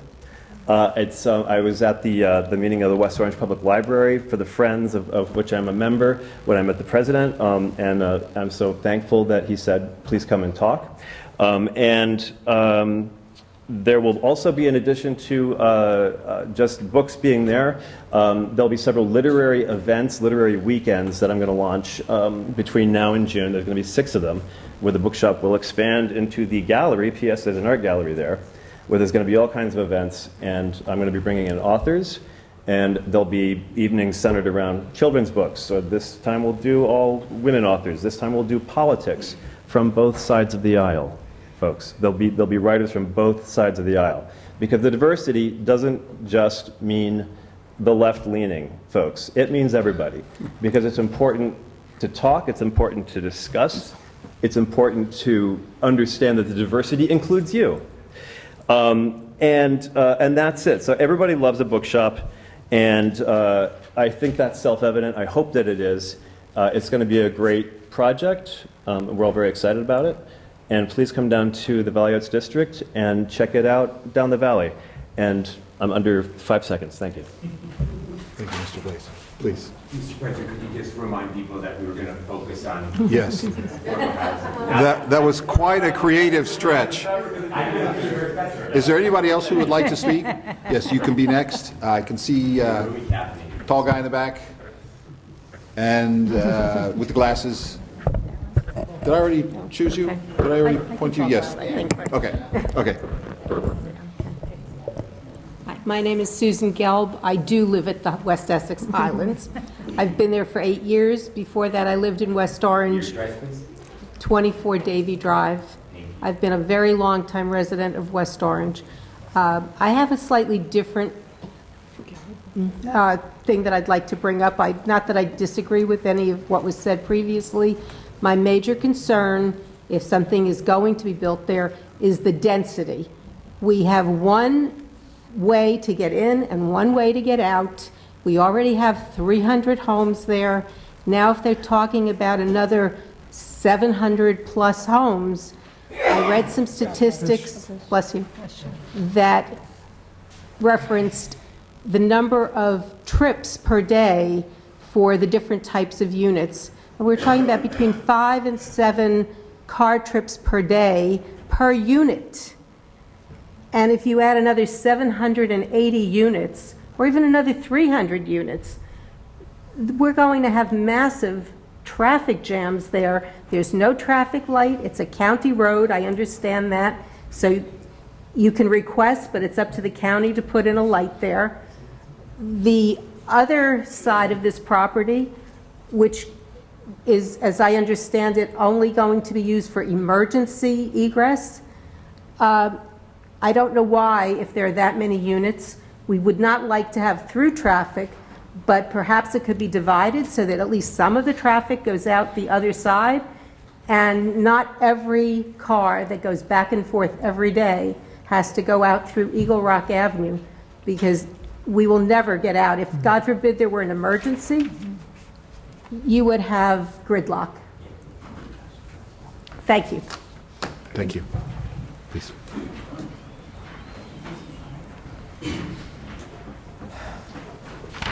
Hello, my name is Richard Keene. I live on 22 Schmidt Road in West Orange, New Jersey. Can you spell your last name, please? K-E-A-N-E. Thank you.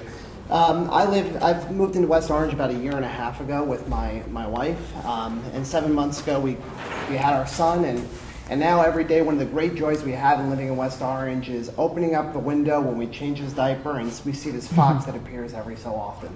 We have fox, we have deer, we don't have a fence in our backyard just because we enjoy the pleasure of seeing these animals that come off of this wild area. It's truly one of the highlights of why we live here. I have my nephew over, Jude, who lives in Gregory Street, and he just can't believe where we live, that we're in the same town. It's a completely different world. I just want to talk about how amazing that is, but some of the other items I wanted to discuss real quickly were, a lot of people have mentioned how, rightfully so, an increase of 782 houses is just kind of incredible, especially for the area. We all suffer gridlock. There are certain times during rush hour, if you're trying to get by Pleasant Valley and Eagle Rock, it's near impossible. If I don't leave the area by 7:30, forget it. It's going to add another 20 minutes to my commute. Now you increase all of this, and like we said, there's one flow of traffic coming out of that area. That's a no-go. I mean, all of a sudden, all those places look so much. It's not an enticing place if a realtor has to show that place during rush hour. That might be something that we should say is when people start looking to develop the land, come during this time, because then you'll appreciate it's not sustainable. I think that's this land in general. It's developed. Is it developable? Developable? Yes, it may be. But is it sustainable? Absolutely not. What about the concept of affordable housing? Well, all of us can, if you're all in the West Orange 401, which most of you probably are, one of the biggest talking points is the taxes. Do we have higher taxes? Yes. It goes to a good cause. Our schools are great, and we appreciate that, but the taxes are expensive. Now you talk about affordable housing. All right, the housing might be, the cost value, the property value might be affordable, but when you take into consideration the actual property tax on top, is that really, I'm not sure of all the details, but is that affordable and is that sustainable? So I'd like to see if this ever does go to court, can we consider the cost of the property taxes with the property value and not just the property value? Because I know for myself, my monthly expenses, half goes to the mortgage, half goes to taxes. So if your affordable housing is just based on property value, then you're having a lot of people that are going to come into West Orange and not being able to afford where they live. And that's going to lead to foreclosures like we've had in our blocks and other things, and that's not going to be a great experience. And that's all I have. So anyway, thank you, everybody. Thank you, Mr. Keene. Yes, please. The tall fellow in the back. I chose you. You're looking right at me with the beard. Yes, I'm the one that's been trying to wave you down.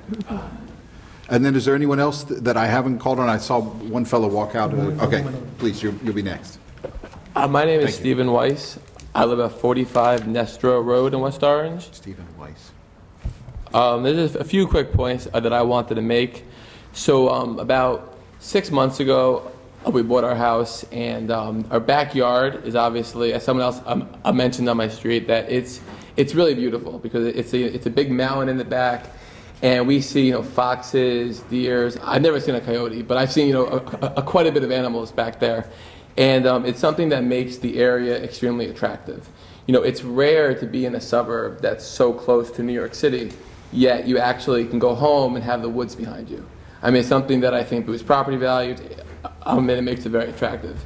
Now, the points that I have against what they're trying to do is, first of all, I understand affordable housing, but the environment is something that needs to be protected as well.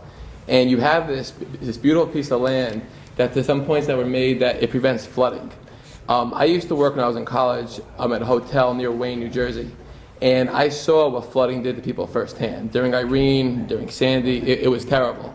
And if something is coming in that has any slight chance to increase flooding, that's obviously disastrous. Like, I know for me personally, where the land is on Nestor Road, I don't think the building would actually be there, just because the way the land is designed. But for people in West Essex Highlands or Rosemont or Mayfair, I mean, I can only imagine that's kind of disastrous if you think about that. Additionally, not that I have any children, but I know the schools in West Orange, for the most part, are well regarded. But I do know that they have a large capacity. Additionally, I know in the high school, there's a very large percentage of students on free and reduced lunches. So if West Orange is not meeting its Mount Laurel obligation, I can only imagine what towns like Livingston, Verona, Roseland must be, because they have virtually no low-income students, while West Orange has a high percentage. So I think that's I think that perhaps something that can go to court and negotiate is how in the world I think that this law is being taken out of context. Because West Orange has, a section that is lower income, and it has a section, and again, it has a high percentage of low-income students. So clearly, the resources of the town are being strained, and to add additional affordable housing, while I understand the point of affordable housing, and that, in theory, it's a great thing, but I think West Orange is already meeting that, if not by that particular law, but by the interpretation of that law. Additionally, if they were to build, in theory, expand it a little bit, they should look into single-family houses, something like Vizcaya or Bel Air. Reason being is that A, those property values are worth a lot, so the property tax going into the town would be quite a bit, which that in itself is bringing more money in. And additionally, if that attracted high-income residents, some percentage of them would send their kids to private school, which would also take a little less stress on the schools. And if they are going to make some kind of agreement with garden schools, garden homes, they should do something along the ways of negotiating some kind of tax payment to the township to actually pay and fund the additional things that are needed, such as increased police, increased fire, if they have to build another school, and that's something that definitely needs to be brought up. And additionally, my understanding, learning in college with low-income housing, affordable housing, sorry, is supposed to be in areas that are very accessible to public transportation. This is relatively landlocked. As people pointed out, where the roads would be, it's one way in, a one way out, and there's no buses up there. I mean, I think, West Orange as a whole, it would be a lot smarter to focus in the areas like by Central Avenue that are already downtrodden as it is, and that way they can make it a lot better by building more lofts, more condos, and then have a section of affordable housing there, as opposed to a very, a relatively, affluent area, at least by West Essex, and an area that doesn't offer anything in terms of access to public transportation. If you're going to bring people in on affordable housing, they may not have 2 cars, and they have to get to work, in the city or in Newark or anywhere where the buses go. That would create a big problem. I mean, that's all I have to say, but that's something that I think should be taken into consideration. Thank you. Thank you, Mr. Wise. Yes, please. The previous speaker addressed my issue. Oh, okay. Which was about transportation. Okay. And access to Pleasant Valley Way where the buses are. Yes. Is there anyone else who wishes to speak now about affordable housing?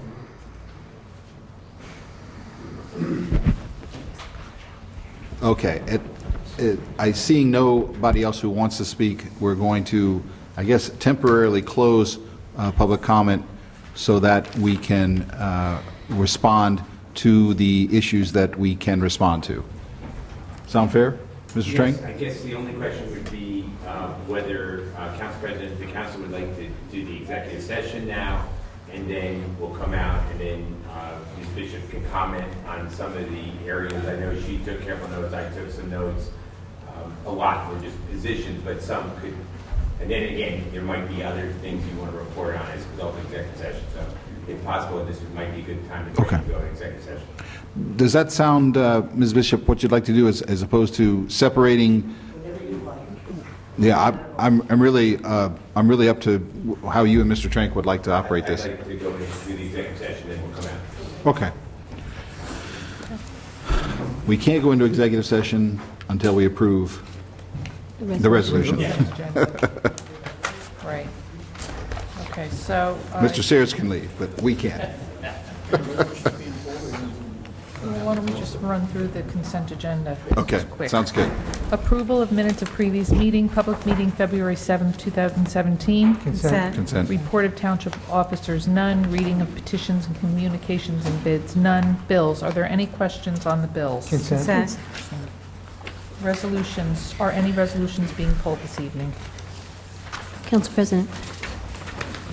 May I? Yes, This is Councilwoman. not, thank you.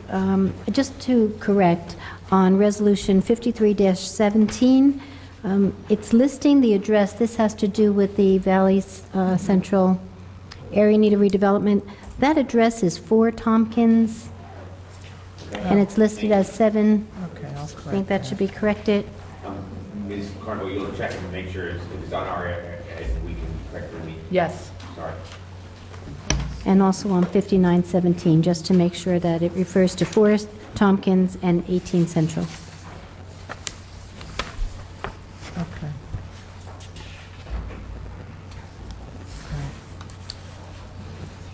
Are we asking any other questions? or- Yeah, is there anyone else who has questions about that, Resolution 5317?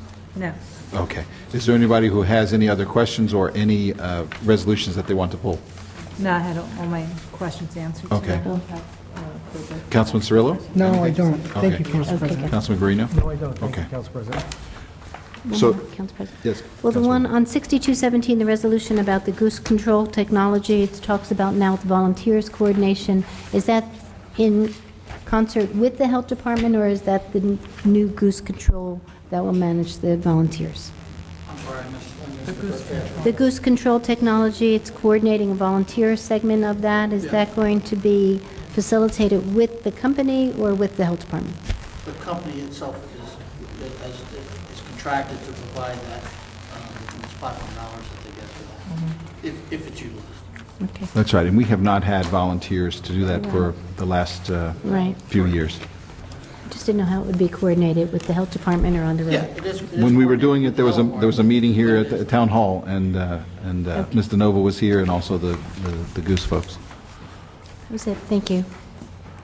Just a follow-up on that particular issue. We have 3 sites here in town where we monitor for resident goose eggs. There's basically 2 types of geese. There's the geese that pass through on their way either to or from south, and then there are resident geese that stay. They find places where they can find water and food, and they stay, and they change their inner GPS, and they stay, and they no longer move. So we have for many years had a program to check on the nests at 3 different areas in town: Crystal Lake, Stagfield, And Degnan. and Degnan. Thank you. The point being, 2 of the locations had no nests, resident geese nests or eggs. The third one, Degnan, had 2 nests with 10 eggs that were addled, and that way you humanely control the resident geese population. I didn't realize that we were tracking nests and eggs being addled, but I did get that information. I just thought I'd pass it along. I don't see that we have any other questions or that we're going to pull any resolutions, so we can move on to consent. Is there a motion to approve the consent agenda? So moved. Second. All in favor? Aye. Any opposed? The consent agenda is implemented. Okay, now that we have approved the executive session, we're going to go into executive session. I don't know how long it's going to take. It may take a while, and I apologize in advance for that, but when we come back out, we will answer the questions. Those of you who can't stay, you do know that the video replay of the council meeting is available on local public access TV and also on the internet on YouTube, which is and can be linked from the township homepage at westorange.org. We hope to see you here, but we certainly will understand if we have to go for an extended period. Thank you for your patience. Thank you. Thank you to those of you. I'm very surprised that that so many of you stayed. We really appreciate it, and I think it is a testament to how much you care about what's going on in the town and in your living space. And so we've come back from our executive session. Ms. Bishop is prepared to answer, I think, pretty much most of the questions. I hope. If I forget one, I'm sure you'll tell me. First of all, there will be no construction on steep slopes. West Orange has a slope ordinance. No construction on the 25 acres on the easter site. That's a given. There also will be a traffic light at the expense of Garden Homes at Eagle Rock Avenue and Oval Road. That is a given. Oval Road. You had asked before about income limits and possible rents or for sale prices. There will be no, Section 8 is not involved in the affordable housing that was either under COA or under the court. Anyone who rents an affordable unit has to be able to pay the rent, the affordable rent, and also they have jobs. If you purchase an affordable unit, you have to have a job, you have to have a credit history, and you have to have a mortgage. It is not public housing, and it is not Section 8 housing. West Orange is very well aware of your concern for the environment, for the endangered species, is concerned about the flooding. There were time limits. Someone asked if there was any undue influence on West Orange concerning the time limits. The only undue influences are the Courtmaster and Fair Share Housing Center. They are the 2 groups that are definitely driving the process, not the interveners and not West Orange. All of the environmental constraints will have to be taken into consideration. There are regulations in place by the Council on Affordable Housing, and you also have ordinances that do protect environmental issues. Mr. Meyerowitz asked, who is the Fair Share Housing Center? Fair Share Housing Center, quite frankly, was the original litigant in 1975 that brought the Mount Laurel lawsuit. They were all very young lawyers at that time, I think in their 20s, and they're still active today. It's a very small group of probably 5 or 6 attorneys. They have won every lawsuit they have filed in New Jersey, just so you know that. Only in the state of New Jersey has the New Jersey Supreme Court interpreted the New Jersey State Constitution as requiring every municipality to provide for its fair share of low and moderate income housing. No other state constitution has been interpreted thusly. As I explained, Fair Share Housing Center, when COA did not adopt the third iteration of the third round rules, Fair Share Housing Center went into the court to aid in the litigants' rights, low and moderate income people, and by doing that, and by winning the lawsuit and having the Supreme Court transfer all affordable housing issues to the Superior Court, Fair Share Housing Center has been anointed, as one particular judge said when a town said, why do they get to make all the rules? And the judge said, because they've been anointed by the New Jersey Supreme Court. The protection, yes, would, if and when West Orange receives a final judgment of compliance and repose, West Orange will be protected from a builder's remedy lawsuit until July of 2025. What happens after that? Round 4. It is a constitutional obligation. It can only be removed if the Constitution is amended. And that would be totally divisive in the state of New Jersey. So it's here to stay. The 4th round will start in 2025. Quite frankly, there is no way to get around the issue of providing low and moderate income housing in municipalities in New Jersey. The towns that are not under the court's jurisdiction will find themselves vulnerable to builders' remedy lawsuits. And any town that's in a hot real estate market, has water and sewer, is definitely under the court's jurisdiction. Otherwise, they are very vulnerable. This is an expensive process. You're paying court masters, you're paying your planners, your attorneys, etc. If, in fact, it goes to litigation, very, very expensive. You will have to hire special attorneys and also probably consulting firms to come in with possibly new numbers. And I just want you to know that. And as the first gentleman said, if you mediate, it could be win-win for everyone. Whatever comes out at the end, you may not like it, but you may have to live with it. It would be the best of both worlds rather than having a court come in and Fair Share Housing Center saying West Orange really hasn't met its affordable housing obligation, and the courts can come in and can give builders remedies if they want to. I mean, it's their decision. There was concern that traffic is a problem. I think it's problematic. I am sure that discussions will be underway to see if there's any mitigation of the traffic issues, but right now that's still in negotiations. But West Orange does share your concerns. They understand that. They're looking for a resolution that will maintain the largest amount of open space and also try to mitigate some of the traffic problems. But the traffic light, which has been mediated, will help somewhat, so that's there. Yes, West Orange is diverse, and the gentleman got a nice PR piece in tonight. Yes, the deer and all of the possum and the environment is beautiful. Affordable housing is going to be coming to West Orange in one way or another, and I just leave you with that. And it's a late hour. Thank you. Thank you, Ms. Bishop. You're welcome. It's always a pleasure to come to West Orange. Mr. Trank, any further? No, not Okay. this evening. Thank you so Okay. much.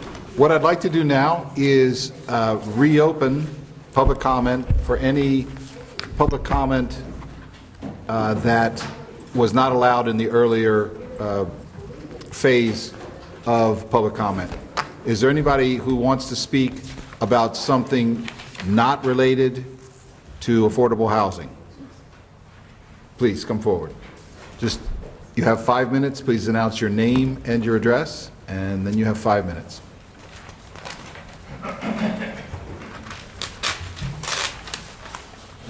Thank you. Good evening. My name is Dr. Thomas Galino. I live at 140 Walker Road.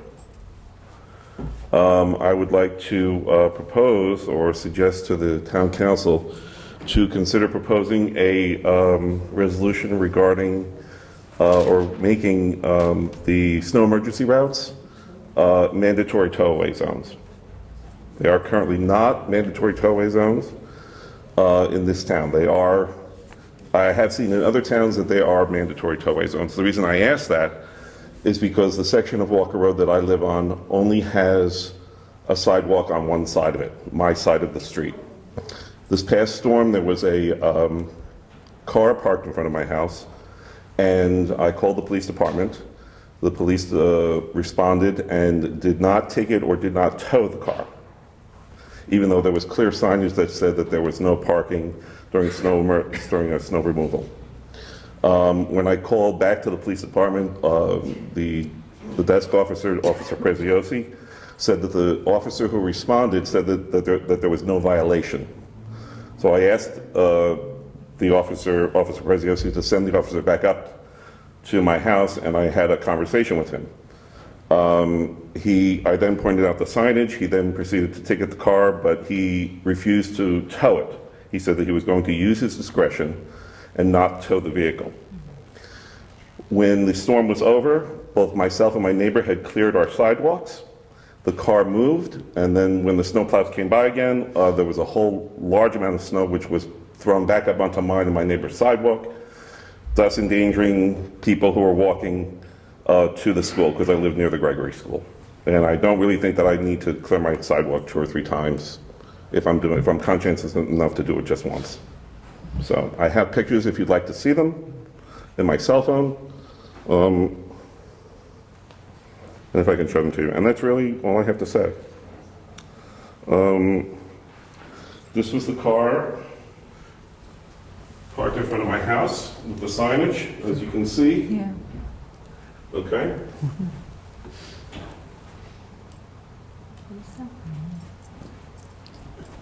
And this was the result the following morning. And I want you to take note that personally I take a lot of pride in clearing the sidewalk because it's only one sidewalk. My sidewalk was actually dry after the storm. And this was what was thrown up onto both mine and my neighbor's sidewalk because his car was not towed. And this is what school children and my neighbors and other residents had to deal with the following morning. And I don't really think that that's necessary. So that's all I wanted to say, and thank you for your time. Thank you. Thank you, Mr. Lehman. Is there anyone else who would like to speak? No, he already spoke. I'm sorry? 8 minutes, but it might be something different, but he did already have his 5 minutes. 8 units. Excuse me, can I, one more thing? I'm sorry. You still have time. Just one more thing. The only other thing I wanted to add is that the police officer said, who responded, and when I had the conversation with him, he said that the police department does not tow cars unless the Department of Public Works calls them and says that the car is an obstacle. Okay, which I found to be amazing. And I don't understand why the town of West Orange would allow that liability to have a car on the road possibly getting hit by a snowplow, because you have that issue as well. So that's all I wanted to say. And I'm not picking on the police department because my interaction with them my entire time here has been professional, friendly, courteous, and very, very nice. So, okay? Thank you very much. Good night. Good night.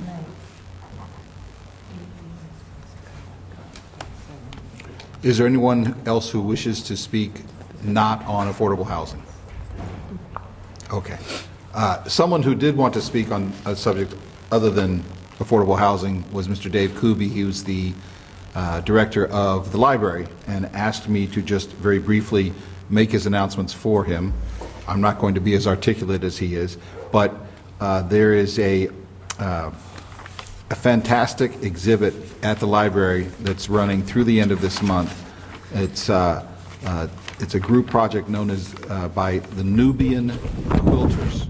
It's just a beautiful exhibit at the library. This coming Saturday, February 26th, they're going to have a more or less closing ceremony that's going to involve a lecture by Dr. Joyce Harley, who's a former mayor of South Orange, and she's going to give a presentation on quilting. There's also going to be others who are speaking on it, and there'll be a African drum and dance performance, as well as a poetry reading. And starting next month, the art show that will replace it will be a selection of art from the West Orange elementary schools. So it opens March 1st and again runs through the end of the month. That being all public comment, Mr. Bunis, I see your hand up. If you wish to speak about affordable housing, I'd like to defer you, if I could, until the next council meeting. We've spent quite a bit of time on these subjects, and I respect that whatever you're going to say is important, but I would like to, just for consistency's sake, hold off on further comment on affordable housing until the next council meeting. Unless I don't want to speak on affordable housing. Correct. That's correct. If you do not want to speak on affordable housing, please come up. It'll be my pleasure. Okay. Thank you. I misunderstood.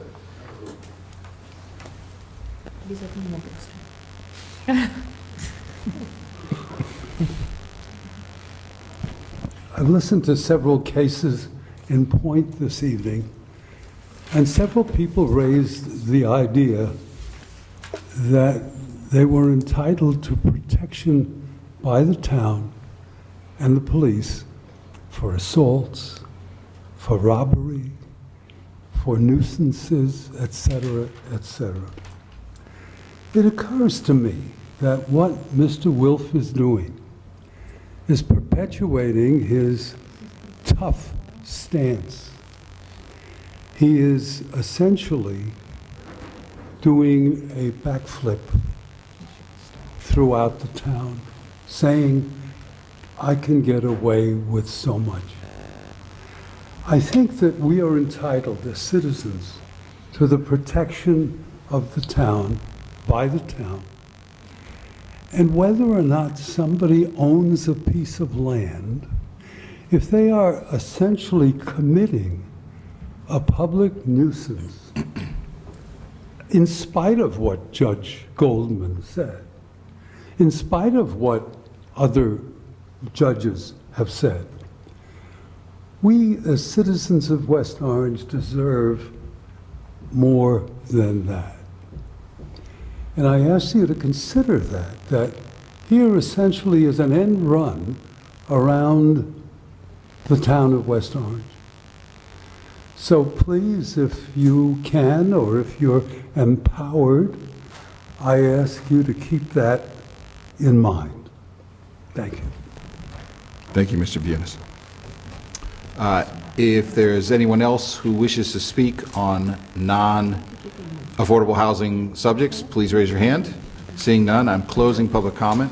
And would anyone on the council or the administration want to speak to any of this comment, this section of the comment? I would like to ask Jack. Jack, can you look into that? I mean, DPW isn't authorized to tow car. Dr. Colino talking about if a car is parked there. Is it the officer's discretion? It was not parked legally there. We don't typically tow, but Why was it not parked? I didn't want to ask him the question. I wanted to ask him. there was a sign there that there was no parking, and the car was parked He there. said there's no parking during snowstorms. That's what he said. He didn't say there's no parking. I don't think there's any parking on Walker. No way. Number two, I'd like to know if it was maybe his neighbor's car. If it was somebody's car in the neighborhood, they wouldn't tell him. So if it was like the guy next door to him who couldn't take his car out, they probably would not have towed it. I'm not saying they shouldn't have, but. Council So President. I'm trying to understand what the policy is, though. What is the, right? There is no policy. There is no policy? Could you speak into this microphone, please, Mr. Sayers? Thank If you have parking on the street, we have double-sided street parking down in the Heights area. We don't tow cars when the snow falls down because we can't plow them. What we do is we plow one side of the Right. street, and when the alternate side of the street moves over, we plow the second side of the street. But if there's no overnight parking on that street, which I assume in There that isn't. neighborhood there isn't, Probably on Walker Road, there probably is no overnight Yeah. parking. Right. But I don't know when the car was parked there. I'd have to check with the police department. Yeah, I just don't think there's any parking on Walker Road. There may not be. Yeah, I'm I not don't think sure there there is, is. right. But No, I'm, there what I'm I explaining thought to that- you. I lived on when- Walker Road. Yeah, there When- isn't, When right. he said that the officer used his discretion, he may have ran the plate on the car, and the plate may have came back to someone who lived in one of the houses. At that point, they would have either knocked on the door and said, clean your car off and move it, which he said the guy did, which is possibly what they did. They're not going to tow it because it's somebody's car who lives in the neighborhood. I think the sad part of the story is, this also happened on my block, the last snowstorm, is when people are shoveling their cars out from the street, they should be mindful where they throw the snow, especially if the sidewalk has already been shoveled. We had two neighbors get into a severe argument because the person had just got done shoveling and the person was digging their car out and dumping the snow and went out there. The neighbor, had said, please don't do that, and continued to do it anyway. So it's just being a good neighbor. No, I got you. That happens. If the Yeah. guy cleaned his car off and pulled his car out, once the plow comes by, it's going to push the snow back up against Yeah. the sidewalk. Happens all the Happens all time. the time. Yeah. Is it possible for you to find out Yeah. what I'll check it precisely? out. Okay. But from what you've heard, there was nothing that you thought violated procedure or policy? No, unless Okay. the officer decided that the car should be towed for a reason.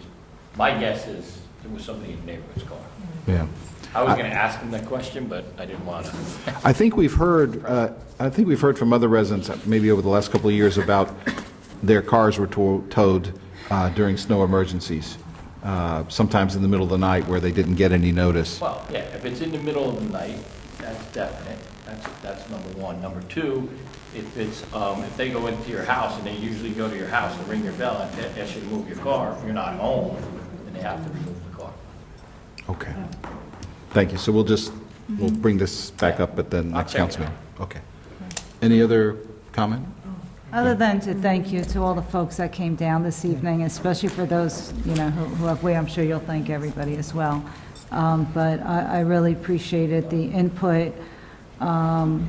Again, we're limited of what we can say and not say up here right now, which has always been the toughest part of this job, when we have to make a decision. But I appreciate the comments that, that we are being thoughtful, because we are, and we're taking our time to do our due diligence, and we look into all aspects of everything that you discussed with us, and we really take it to heart. But it's hard for us now to comment, especially because you've been waiting here all night, because we're limited of what we can and cannot say. But thank you for coming down. I think we're ready for ordinances on second reading. Madam Clerk? We're not done yet? And we're still not done. 2505-17, an ordinance amending Chapter 23, Sections 2.2, 3, and 4 of the General Ordinances of the Township of West Orange, the rate schedule for the rental of the use of the Toby Katz Community Center. Is there a motion to introduce on second and final reading? So moved. Second. Denied. Councilwoman Castellino? Yes. Councilman Cirillo? Yes. Councilman Guarino? Yes. Councilwoman McCartney? Yes. Council President Kukoviac? Yes. Before proceeding with ordinances on second and final reading, I wish to outline the procedure for public hearing. Each person desiring to be heard will rise and give his or her name and address before speaking. I will recognize one speaker at a time in order of rising. As nearly as I can determine, each person will have 5 minutes to speak, which will be strictly adhered to. Comments must be confined solely to the specific ordinance being heard. Would anyone like to be heard on this ordinance? Seeing no indication, I close the public hearing. Madam Clerk, please proceed. Any of your colleagues Yes. have any comment? Okay. I think it's about Just- time. Yeah, and great job on the facility. It looks beautiful. I mean, it needed a facelift severely, and yeah, good job. And this is an ordinance to modify the policies for charging for usage of the CAT Center. Mhm. And, but I believe, without further comment, we'll move on to the vote. Okay. Please. Is there a motion to adopt So ordinance? Second. Councilwoman Castellino? Yes. Councilman Cirillo? Yes. Councilman Guarino? Yes. Councilwoman McCartney? Yes. Council President Krokoviac? Yes, the ordinance passes 5-0. Ordinance 2506-17. An ordinance amending and supplementing Chapter 7, Traffic, subsection 7-32.2, restricted parking zones of the revised general ordinances, handicap parking at 18 and 55 Chestnut Street and 24 Watchung Avenue. Is there a motion to introduce on second and final reading? So moved. Second.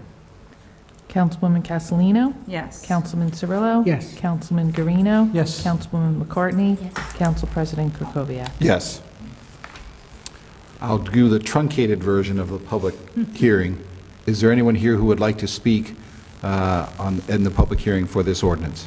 Please raise your hand. Council President, I want to alert you and all council members that the residents who live at these properties were here earlier this evening. They were among the people who thought it appropriate to speak, I guess, in the public comments section.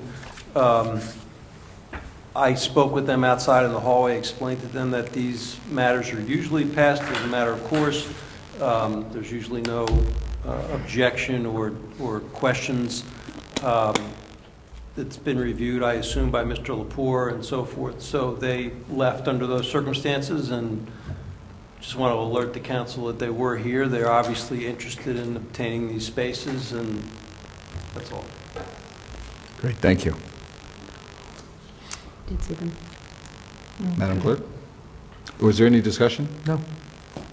I do want to say that I like the fact that Mr. Lepore has taken inventory and is deleting some of the parking spaces that were on record. It makes me happy. We've been talking about this for a while, because sometimes we forget that the homeowners do not require the special parking anymore. Part of this ordinance is to create a couple of new parking spaces, but it's also to remove several previous handicap parking spaces, designated handicap parking spaces that are no longer needed. And each one of these goes into our ordinance, and so when it's no longer needed, we need to take it out. And that's what Councilman Cirillo was referring to. Any other discussion? Madam Clerk? Is there a motion Please. to adopt 2506-17? So moved. Second.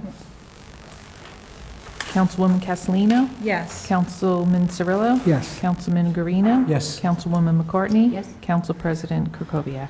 Yes. Ordinance passes 5-0.